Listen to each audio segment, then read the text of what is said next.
আসসালামু আলাইকুম। আজকে আমাদের আলোচনার বিষয় হচ্ছে আয়নিক যৌগের পানিতে দ্রবণীয়তা। আমরা আয়নিক যৌগ সম্বন্ধে কি জানি? আয়নিক যৌগসমূহ পানিতে দ্রবীভূত হয়, আয়নিক যৌগসমূহ বিদ্যুৎ পরিবহন করে, আয়নিক যৌগসমূহের উচ্চ গলনাঙ্ক স্ফুটনাঙ্ক থাকে ইত্যাদি ইত্যাদি বৈশিষ্ট্যগুলো আমরা সাধারণত জানি। তো তার মধ্য থেকে আয়নিক যৌগের পানিতে দ্রবণীয়তা অর্থাৎ দ্রবণীয়তা সম্বন্ধে আজকে আমরা আলোচনা করব। আমরা সাধারণত জানি যে আয়নিক যৌগসমূহ পানিতে দ্রবীভূত হয়, কিন্তু সব আয়নিক যৌগ পানিতে দ্রবীভূত হয় না। কেউ দ্রবীভূত হয়, কেউ হয় না, বা কেউ বা অল্প মাত্রায় দ্রবীভূত হয়। যারা দ্রবীভূত হয় না তারা কি কারণে দ্রবীভূত হয় না, যারা দ্রবীভূত হয় তারা কি কারণে দ্রবীভূত হয়, তাদের মধ্যে কেন কেউ অল্প দ্রবীভূত হয়, কেউ বেশি দ্রবীভূত হয়, এই সবগুলো প্রশ্নের উত্তর আমরা আজকের এই পর্বে দিব। তো দ্রবণীয়তা, তো আয়নিক যৌগের পানিতে দ্রবণীয়তা এই কথাটাতে যাওয়ার আগে আমরা এই দ্রবণীয়তা এই শব্দটাকে একটু বিশ্লেষণ করতে চাই। দ্রবণীয়তা কথাটার মানে হচ্ছে দ্রবীভূত হওয়ার প্রবণতা। দ্রবীভূত হওয়া মানে কি? একটা দ্রব সে একটা দ্রাবকের মধ্যে দ্রবীভূত হয়ে একটা দ্রবণ তৈরি করে। এই যে একটা দ্রাবকের মধ্যে একটা দ্রবের দ্রবীভূত হওয়ার প্রবণতা, এটাই হচ্ছে দ্রবণীয়তা। তো এই যে দ্রবগুলো, সাধারণ সেন্সে দ্রবগুলো দুই প্রকারের হয়। একটা হচ্ছে আয়নিক দ্রব এবং আরেকটা হচ্ছে সমযোজী দ্রব। আয়নিক এবং সমযোজী দ্রব এবং দ্রাবকগুলো সাধারণ সেন্সে দুই প্রকার। একটা হচ্ছে পোলার দ্রাবক এবং আরেকটা হচ্ছে অপোলার দ্রাবক। তো এইটা হচ্ছে দ্রব এবং দ্রাবকগুলোর সাধারণ প্রকারভেদ। কিন্তু এইখানে একটা দ্রব যে দ্রবীভূত হবে একটা দ্রাবকের মধ্যে, এটা কি যে কোনো দ্রব যে কোনো দ্রাবকে দ্রবীভূত হতে পারবে? না। এখানে একটা ফান্ডামেন্টাল থিওরি স্যাটিসফাই করতে হয়, সেটা হচ্ছে লাইক ডিসলভস লাইক থিওরি। এই কথাটার মানে হচ্ছে যে যার মতো সে তাতে দ্রবীভূত হবে। এখানে আয়নিক যৌগগুলো পোলারের মতো, যার কারণে সে পোলার দ্রাবকে দ্রবীভূত হয়। সমযোজী যৌগগুলো সাধারণ সেন্সে অপোলারের মতো, এই জন্য তারা অপোলারে দ্রবীভূত হয়। আয়নিকগুলো অপোলারে দ্রবীভূত হবে না, সমযোজী যৌগগুলো পোলারে দ্রবীভূত হবে না। মানে আমরা বুঝলাম আমাদের আজকের যে টপিক আয়নিক যৌগের পানিতে দ্রবণীয়তা, তার মানে আমার আয়নিক যৌগগুলো পোলার দ্রাবকে দ্রবীভূত হবে, সেটা নিয়েই মূলত আলোচনা করতে চলেছি আমরা। এখন আয়নিক যৌগগুলোর মধ্যে আমরা আজকে যেটা উদাহরণ দিব সেটা হচ্ছে সোডিয়াম ক্লোরাইড, এবং পোলার দ্রাবকের মধ্যে আমরা যাকে নিয়ে আজকে উদাহরণ দিব সে হচ্ছে পানি। সোডিয়াম ক্লোরাইড এটা হচ্ছে একটা আদর্শ আয়নিক যৌগ, পানি সেটা হচ্ছে একটা আদর্শ পোলার যৌগ। কেন, তার একটু ব্যাখ্যা দেওয়া যাক। সোডিয়াম পরমাণু সে একটা ইলেকট্রন ত্যাগ করে সোডিয়াম প্লাসে পরিণত হয়, এবং ক্লোরিন পরমাণু সেই ইলেকট্রনটা গ্রহণ করে ক্লোরাইড আয়নে পরিণত হয়। এই যে ইলেকট্রন দেওয়া নেওয়ার ফলে সোডিয়াম আয়ন এবং ক্লোরাইড আয়ন উৎপন্ন হলো, তারা মূলত যে যৌগটা গঠন করে সেটা হচ্ছে একটা আয়নিক যৌগ। সোডিয়াম এবং ক্লোরিন মিলে যে যৌগটা উৎপন্ন, সোডিয়াম আয়ন এবং ক্লোরাইড আয়ন মিলে যে যৌগটা উৎপন্ন করতেছে সেটা হচ্ছে সোডিয়াম ক্লোরাইড নামক একটা আয়নিক যৌগ। কারণ আয়নগুলো মিলে যে যৌগ তৈরি করে তাকে বলা হয় আয়নিক যৌগ। তার মানে আমরা বুঝলাম সোডিয়াম ক্লোরাইড একটা আদর্শ আয়নিক যৌগ। এবার আসি পানি কেন পোলার যৌগ। পোলার যৌগ কথাটার মিনিংই বা কি? পোলার এবং অপোলার নামক যে দুইটা যৌগের প্রকারভেদ আমরা দেখলাম, সেটা মূলত পোলারিটির উপর ডিপেন্ড করে প্রকারভেদটা করা। পোলারিটি মানে কি? পোলারিটি মানে হচ্ছে যে একটা রাসায়নিক যৌগের মধ্যে যদি পোল সৃষ্টি হয়, ধনাত্মক পোল ঋণাত্মক পোল সৃষ্টি হয়, তাদেরকে পোলারিটি বলা হচ্ছে। পোল মানে হচ্ছে ধনাত্মক প্রান্ত ঋণাত্মক প্রান্ত। আমরা যদি এবি নামক একটা যৌগের কথা চিন্তা করি, এরা যে বন্ধনে আবদ্ধ আছে, এখানে যে বন্ধন জোড় ইলেকট্রনটা আছে, সেই ইলেকট্রন জোড়কে যদি এ নিজের দিকে টেনে নেয়, তার মানে এর তড়িৎ ঋণাত্মকতা বেশি, বি এর তড়িৎ ঋণাত্মকতা কম। এই যে দুইটা ভিন্ন তড়িৎ ঋণাত্মকতার দুইটা পার্টিকেল মিলে একটা যৌগ গঠন করলো, যার তড়িৎ ঋণাত্মকতা বেশি সে হয়ে যাবে নেগেটিভ চার্জ, যার তড়িৎ ঋণাত্মকতা কম সে হয়ে যাবে পজিটিভ চার্জ। এই যে এক প্রান্তে নেগেটিভ এবং এক প্রান্তে পজিটিভ প্রান্ত সৃষ্টি হওয়া, পজিটিভ চার্জ সৃষ্টি হওয়া, এটাকেই বলা হচ্ছে পোলারিটি। এবং এই পোলারিটি যারা প্রদর্শন করে তাদেরকে বলা হয় পোলার যৌগ। আর সোডিয়াম ক্লোরাইড, সেখানে তো সোডিয়াম আয়ন এবং ক্লোরাইড আয়ন দুইটা ভিন্ন ভিন্ন চার্জের অবস্থা থাকে, তার মানে আমরা সোডিয়াম ক্লোরাইডকে পোলারের মতো বলতে পারি, এবং সমযোজী অপোলার সেটা তো আমাদের আলোচনার বাইরে। এই জন্য আমরা উদাহরণ হিসেবে সোডিয়াম ক্লোরাইড এবং পানিকে নিয়েছি, যে একটা আয়নিক যৌগ পোলার দ্রাবক পানিতে দ্রবীভূত হবে। এখন দেখো যে এই যে সোডিয়াম এবং ক্লোরাইড কিভাবে গঠিত হবে সেই পুরো প্রসেসটা আগে আমরা ব্যাখ্যা করি। যে সোডিয়াম এবং ক্লোরাইড আমরা তো দেখলাম যে আয়নগুলোর গঠনের মাধ্যমে, আয়নিক বন্ধনের মাধ্যমে তারা গঠিত হবে। তো আমরা মনে করলাম এরকম একটা পাত্র আছে যেখানে অসংখ্য সোডিয়াম আয়ন এবং ক্লোরাইড আয়ন আছে। এই সোডিয়াম আয়ন এবং ক্লোরাইড আয়নগুলো পরস্পর একটা আয়নিক বন্ধনের মাধ্যমে যুক্ত হয়ে সোডিয়াম ক্লোরাইড তৈরি করবে। এখন কিভাবে ঘটে এই ঘটনাটা সেটাই আমরা বোঝার চেষ্টা করি। এই পাত্রের মধ্যে অসংখ্য সোডিয়াম আয়ন এবং ক্লোরাইড আয়ন আছে, এবং সোডিয়ামের চার্জ হচ্ছে পজিটিভ চার্জ, ক্লোরাইডের চার্জ হচ্ছে নেগেটিভ চার্জ। এখানে যেটা হবে যে সমধর্মী যে চার্জগুলো আছে পরস্পরকে বিকর্ষণ করে, কিন্তু বিপরীতধর্মী যে চার্জগুলো আছে তারা পরস্পরকে আকর্ষণ করে। এটাই স্বাভাবিক, বিপরীত জিনিসের প্রতি সাধারণত আকর্ষণগুলো হয়। তো সেদিক থেকে সোডিয়াম আয়ন এবং ক্লোরাইড আয়ন পরস্পর কাছাকাছি আসতে থাকবে আকর্ষিত হতে হতে, কিন্তু সোডিয়ামের সাথে সোডিয়ামের বা ক্লোরাইডের সাথে ক্লোরাইডের দূরত্বটা বাড়তে থাকবে বিকর্ষণ হতে হতে। তার মানে আমরা বুঝলাম সোডিয়াম আয়নগুলো এবং ক্লোরাইড আয়নগুলো কাছাকাছি আসতে থাকবে বন্ধন গঠন করার উদ্দেশ্যে। এখন সর্বনিম্ন দূরত্ব যখন আসলো, এখন তার বন্ধন গঠন করবে, সেখানে কি হবে? সোডিয়ামের নিজস্ব কিছু স্থিতিশক্তি আছে, ক্লোরাইডেরও নিজস্ব কিছু স্থিতিশক্তি আছে। আমরা জানি প্রত্যেকটা পার্টিকেলের মধ্যেই কিছু না কিছু স্থিতিশক্তি সঞ্চিত থাকে।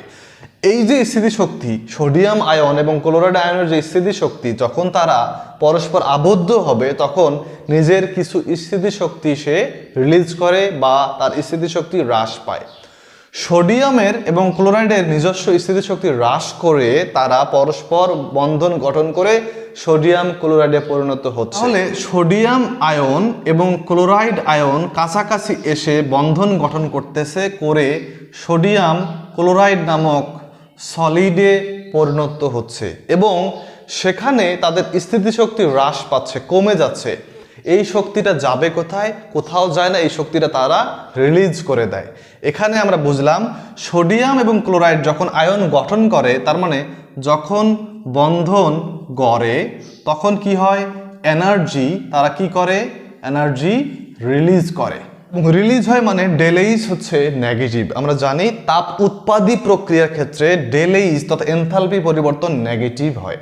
তার মানে এই সোডিয়াম ক্লোরাইডের ক্ষেত্রে আমরা যদি সোডিয়াম এবং ক্লোরাইডের মধ্যে যদি এখানে ডেলেইসের মান দেখাতে চাই, সেখানে ডেলেইসের মান হয় -788 কিলো জুল পার মোল। তার মানে আমরা বুঝলাম যে 1 মোল সোডিয়াম আয়ন এবং ক্লোরাইড আয়ন পরস্পর একসাথে আবদ্ধ হয়ে 1 মোল সোডিয়াম ক্লোরাইড সলিড যদি গঠন করে, তাহলে সেখানে 788 কিলো জুল শক্তি রিলিজ হয়। আমরা যদি এই সোডিয়াম ক্লোরাইডকে এখন ভেঙে সোডিয়াম আয়ন এবং ক্লোরাইড আয়নে পরিণত করতে চাই, তাহলে এখানে এই পরিমাণ শক্তিকেই অতিক্রম করতে হবে। তার মানে এই পরিমাণ শক্তি এখানে প্রয়োজন হবে, এবং শক্তি প্রয়োজন হলে তাকে আমরা +V দ্বারা লিখি। অর্থাৎ যখন বন্ধন ভাঙতে হয়, বন্ধন ভাঙে, তখন এনার্জি কি হয়? এনার্জি প্রয়োজন হয়, এনার্জি সেখানে কনজিউম করে। এনার্জি কনজিউম করে কখন? বন্ধন ভাঙার সময়। তার মানে আমরা বুঝলাম যখন সোডিয়াম ক্লোরাইড এই আয়নিক যৌগটাকে পানিতে দ্রবীভূত করে সোডিয়াম আয়ন এবং ক্লোরাইড আয়নে পরিণত করব, তখন সেখানে এনার্জি প্রয়োজন হবে, এনার্জি প্রয়োজন হবে। এই যে এনার্জি প্রয়োজন হচ্ছে বা রিলিজ হচ্ছে, এনার্জি রিলিজ বা এনার্জি কনজিউম। রাখবে একটা কথা, যে বন্ধন গড়ার সময় যে পরিমাণ শক্তি রিলিজ করে সেই পরিমাণ শক্তি প্রয়োজন হয় বন্ধন ভাঙার সময়। এবং এই বন্ধন গড়ার শক্তি এবং বন্ধন ভাঙার শক্তি, এটাকেই বলা হচ্ছে ল্যাটিস শক্তি, ক্রিস্টাল ল্যাটিস শক্তি। এখানে যে চিত্রটা দেখতে পাচ্ছ, এটা হচ্ছে crystal lattice of sodium chloride. আমরা যে বললাম যে এই যে পাত্রের মধ্যে থাকা সোডিয়াম আয়নগুলো ক্লোরিনকে আকর্ষণ করতেছে, কিন্তু সোডিয়ামকে বিকর্ষণ করতেছে, ক্লোরিনকে বিকর্ষণ করে, সোডিয়ামকে আকর্ষণ করে। এই যে ঘটনাটা হচ্ছে, এখানে বিপরীতধর্মী আয়নগুলো যে কাছাকাছি আসতেছে এবং সমধর্মী আয়নগুলো যে দূরে সরে যাচ্ছে, এই কাছাকাছি এসে বা দূরে সরে গিয়ে তারা এরকম ত্রিমাত্রিকভাবে 3 ডাইমেনশনালি যে শেপটা অর্জন করে, সেটা হচ্ছে এই চিত্রটা। যেখানে আমরা দেখতে পাচ্ছি একটা 3 ডাইমেনশনাল চিত্র। এই চিত্রটা কিভাবে অঙ্কন করেছি যেটা বোঝার দরকার নাই, এটা শুধু দেখানো হয়েছে যে সোডিয়াম ক্লোরাইডের কেলাসে, অর্থাৎ সলিড সোডিয়াম ক্লোরাইডের মধ্যে সোডিয়াম আয়নগুলো এবং ক্লোরাইড আয়নগুলো এইভাবে বিন্যস্ত থাকে। এই যে সবগুলো যে ধার বা সবগুলো যে দেয়াল আছে, সেই দেয়ালগুলোতে এইরকম শেপে সোডিয়াম এবং ক্লোরাইড আয়নগুলো বিন্যস্ত থাকে। এটাকে আমরা বলি কেলাস জালিকা বা ক্রিস্টাল ল্যাটিস। তাহলে দেখো, আমরা যদি সোডিয়াম ক্লোরাইডের সলিড কেলাসকে যদি ভেঙে সোডিয়াম আয়ন এবং ক্লোরাইড আয়নে পরিণত করতে চাই, তাহলে 788 কিলো জুল এই পরিমাণ শক্তি প্রতি মোলের জন্য, এই পরিমাণ শক্তি আমাকে সাপ্লাই দিতে হবে। তো ঠিক আছে, আমরা এখন দেখি সাপ্লাই দিতে পারি কিনা, বা এই যে পরিমাণ শক্তি সাপ্লাই দিব সেটা কিভাবে সাপ্লাই দিব, এই শক্তিটার সোর্স কোথায় আসবে, কোত্থেকে, সেটাই আমরা এখন দেখাবো। যে একটা সোডিয়াম ক্লোরাইড সলিডকে পানিতে নেওয়া হলো। সোডিয়াম ক্লোরাইড সলিডকে যখন পানিতে নেওয়া হয়, তখন খেয়াল করো একটা জিনিস, যে সোডিয়াম ক্লোরাইড সে সলিড থেকে সে পানিতে দ্রবীভূত হয়ে সোডিয়াম আয়নে পরিণত হয় এবং ক্লোরাইড আয়নে পরিণত হয়। এইখানে যেটা ঘটে, একটা পাত্রের মধ্যে যখন আমরা সোডিয়াম ক্লোরাইডকে ছেড়ে দিলাম, সেই পাত্রের মধ্যে সোডিয়াম ক্লোরাইডটা তখনই এই সোডিয়াম ক্লোরাইড সলিডটা তখনই পানির H2O এর মধ্যে, আমরা জানি H2O মানে হচ্ছে HOH, অর্থাৎ সেখানে H+ এবং OH এই ধরনের পোল সৃষ্টি হয়। হাইড্রোজেন আয়ন, হাইড্রক্সিল আয়ন আকারে তারা পোল আকারে পোলার যৌগ হিসেবে থাকে। তাহলে এই সোডিয়াম ক্লোরাইডের এই যে সোডিয়াম আয়ন, ক্লোরাইড আয়ন, তারা এই পানির এই পোলগুলো দ্বারা আকৃষ্ট হয়। কিভাবে আকৃষ্ট হয় সেটা এখানে দেখানো হয়েছে। যে সোডিয়াম ক্লোরাইড থেকে যখন সোডিয়াম আয়ন এবং ক্লোরাইড আয়নে পরিণত তারা হলো, তখন সোডিয়ামের প্লাস চার্জ তাকে আকৃষ্ট করার জন্য 6টা পানির অণু চলে এসেছে, এবং ক্লোরাইড যে মাইনাস চার্জ বিশিষ্ট ক্লোরাইড, তাকেও আকৃষ্ট করার জন্য, তার সাথে আবদ্ধ হওয়ার জন্য 6টা পানির অণু এসেছে। কিন্তু এই পানির অণুগুলো আসার ধরনটা খেয়াল করো একটু ভিন্ন। এখানে সোডিয়াম, আমরা জানি যে হাইড্রোজেন প্লাস এবং হাইড্রোক্সিল মাইনাস মিলেই একটা পানির অণু গঠিত হয়। যখন সোডিয়াম ক্যাটায়ন, যখন সোডিয়াম আয়ন, তখন দেখো যে এই পানির নেগেটিভ পোল যেটা আছে, নেগেটিভ প্রান্ত, সেইটা চলে এসে পজিটিভ সোডিয়ামের কাছাকাছি। এখানে দেখো এদের সবগুলো যে অক্সিজেন আছে সবগুলো হচ্ছে নেগেটিভ চার্জ। তবে একটা কথা এখানে বলে দেই যে এই চার্জগুলো কিন্তু আংশিক চার্জ, আমরা এইভাবে লিখবো, আংশিক চার্জ আকারে লিখবো। এখানে হাইড্রোজেন এবং অক্সিজেনের মধ্যে যে চার্জগুলো আছে এরা অবশ্যই আংশিক চার্জ। তো এই সোডিয়ামের প্লাস চার্জ আংশিক সোডিয়াম মাইনাস চার্জ দ্বারা আবদ্ধ হলো। একই কথা এখানে ক্লোরিনের ক্ষেত্রে, ক্লোরিন যেহেতু নেগেটিভ চার্জ, সেক্ষেত্রে সে পজিটিভ প্রান্ত দ্বারা আবদ্ধ হলো বা আকৃষ্ট হলো। ক্লোরিনের মধ্যে এরকম 6টা পানির অণুর যে হাইড্রোজেন পার্টগুলো আছে, এই হাইড্রোজেন পার্টগুলো, আংশিক হাইড্রোজেন চার্জগুলো ক্লোরিনকে ঘিরে ধরলো। এই যে সোডিয়াম আয়ন এবং ক্লোরাইড আয়নগুলো পানির অণু দ্বারা বা পানির আয়নগুলো দ্বারা যে আবদ্ধ হলো, এটাকে বলা হচ্ছে সলভেশন, বা আমরা বলি এটাকে যে সোডিয়াম ক্লোরাইড পানির অণু দ্বারা সলভেটেড হলো, সংযোজিত হলো। তো এই যে সলভেটেড হলো, এই সলভেটেড হওয়াটা যখন পানির অণু দ্বারা হয়, তখন সেটাকে আমরা বলি ওই যৌগের হাইড্রেশন। এবং এই যে পানির নেগেটিভ পোল অথবা পজিটিভ পোল দ্বারা এই যে ধনাত্মক আয়ন বা ঋণাত্মক আয়নগুলো সলভেটেড হচ্ছে, এই সময় একটা শক্তি রিলিজ হয়। আমরা দেখেছিলাম যে যখন আবদ্ধ হয়, সংযোজিত হয়, সোডিয়াম ক্লোরাইড যখন যুক্ত হয়েছিল, বন্ধন গঠন করেছিল, তখন তার একটা শক্তি রিলিজ করেছিল, এবং সেই পরিমাণ রিলিজ করা শক্তিই লাগে আমরা যদি তাদেরকে ভাঙতে চাই। তাহলে এখানেও তো যখন পজিটিভ এবং নেগেটিভের মধ্যে একটা আকর্ষণ সৃষ্টি হবে, স্থির বৈদ্যুতিক আকর্ষণ সৃষ্টি হবে, সেখানেও একটা শক্তি রিলিজ হবে। তার মানে এই যে আয়নগুলো পানির পোল দ্বারা যে হাইড্রেটেড হচ্ছে, সলভেটেড হচ্ছে, এই হাইড্রেশন হওয়ার সময় যে পরিমাণ শক্তি রিলিজ হয় তাকে আমরা বলি হাইড্রেশন শক্তি। তার মানে আমরা এতক্ষণ পড়লাম যে যখন আয়নগুলো যুক্ত হয়ে যৌগ গঠন করে তখন তাকে বলে ল্যাটিস শক্তি, এবং সেই যৌগ থেকে যখন আয়নে পরিণত হয় সেটাও ল্যাটিস শক্তি। এবং এখানে পড়তেছি যে এই যৌগের যে আয়নগুলো আছে সেই আয়নগুলো যখন পানির দুইটা নেগেটিভ পজিটিভ পোল দ্বারা সলভেটেড হয়, হাইড্রেটেড হয়, তখন তাদেরকে সেই রিলিজ হওয়ার শক্তিকে আমরা বলতেছি হাইড্রেশন শক্তি। তাহলে দুই ধরনের শক্তি আমরা পেলাম। এই দুই ধরনের শক্তির কনসেপ্ট থেকে আমরা দেখাবো যে কোনো একটা যৌগ, যে কোনো একটা আয়নিক যৌগ দ্রবীভূত হইতে পারবে কি পারবে না। তাহলে দেখো এইখানে আমাদের একটা যৌগ, একটা আয়নিক যৌগ পানিতে দ্রবীভূত হবে কি হবে না সেটা এই দুইটা শক্তির উপর ডিপেন্ড করে। সেই ডিপেন্ড করা শক্তি মানে হচ্ছে যদি হাইড্রেশন সে যদি ল্যাটিসের থেকে বেশি হয় তার মানে ইয়েস দ্রবীভূত হবে, এবং ল্যাটিস যদি হাইড্রেশনের থেকে বড় হয় তথা হাইড্রেশন যদি ল্যাটিসের থেকে ছোট হয় সেক্ষেত্রে নো, সেখানে দ্রবীভূত হবে না। এই কথাটা আমাদের যেন মাথায় থাকে যে হাইড্রেশন এনার্জি সাংখ্যিক যে ভ্যালুটা আছে সেইটা ল্যাটিসের সাংখ্যিক যে ভ্যালুটা আছে তার থেকে বড় হইতে হবে, আদারওয়াইজ হবে না।